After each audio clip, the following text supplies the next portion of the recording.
दूसरा दोष मढ़ने के अलावा कोई और काम।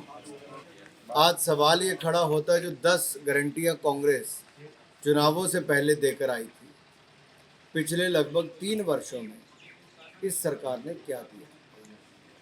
2 साल पूरे हो गए, तीसरा शुरू हो गया। अब क्या है? क्या महिलाओं को उनके पैसे मिल पाए? सब बहनें यहाँ पर हैं। पहले उम्र 18 वर्ष से ज़्यादा वालों को मिलना था, अब एज चेंज कर दी। 2 सालों में किसी को पैसे दिए नहीं। युवाओं को 5 लाख नौकरियां देनी थी, वो दी नहीं। पशुपालकों को जो 100 रुपये लीटर दूध खरीदना था, वो 100 रुपये तो छोड़िए, उसके आधे पे भी मुश्किल से पहुंच पा रहे हैं। इसी तरह से जो अन्य वादे किए गए थे, चाहे बागवानों से थे, वो भी पूरे नहीं किए गए। तो बजट में कोई दिशा दिखती नहीं।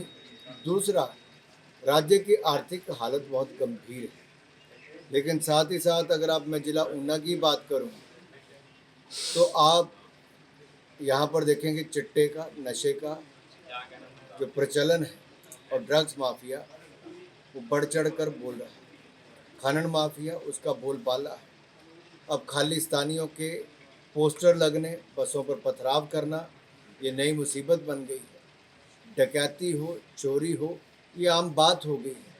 कानून व्यवस्था तो हिमाचल में चरमरा गई, साथ ही साथ राज्य की आर्थिक हालात भी बहुत खराब है। क्या मिला हिमाचल प्रदेश की जनता को पिछले 2-2.5 वर्षों में?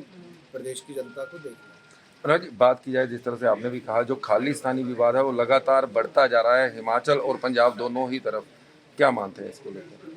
मुझे लगता है इसमें सरकार को बड़ी गंभीरता के साथ देखना चाहिए। ऐसे कौन से तत्व हैं जो शांति के इस वातावरण को खराब करना चाहते हैं, और उसके ऊपर उचित कार्रवाई करनी चाहिए।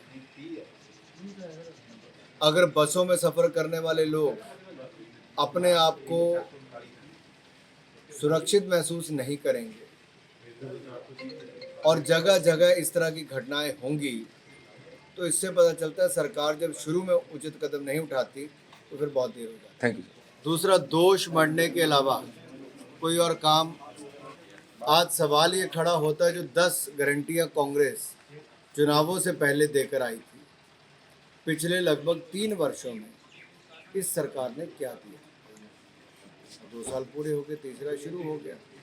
अब क्या है? क्या महिलाओं को उनके पैसे मिल पाए? सब बहनें यहाँ पर हैं।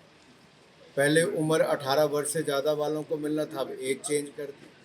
2 सालों में किसी को पैसे दिए नहीं। युवाओं को 5 लाख नौकरियां देनी थी, वो दी नहीं।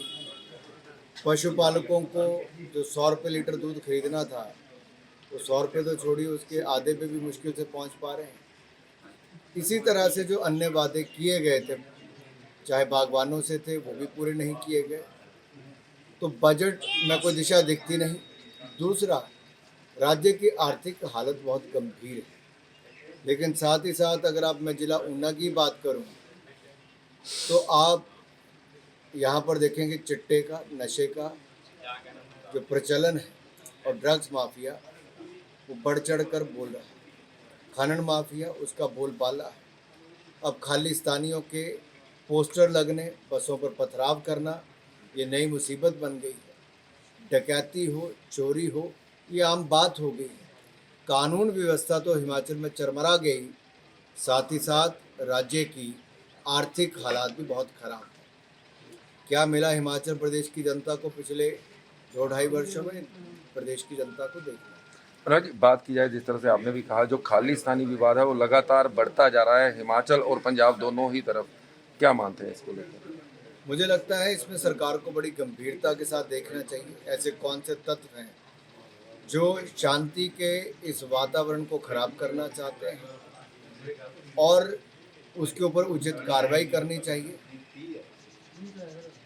अगर बसों में सफ़र करने वाले लोग अपने आप को सुरक्षित महसूस नहीं करेंगे और जगह जगह इस तरह की घटनाएं होंगी, तो इससे पता चलता है सरकार जब शुरू में उचित कदम नहीं उठाती तो फिर बहुत देर हो जाती है। Thank you.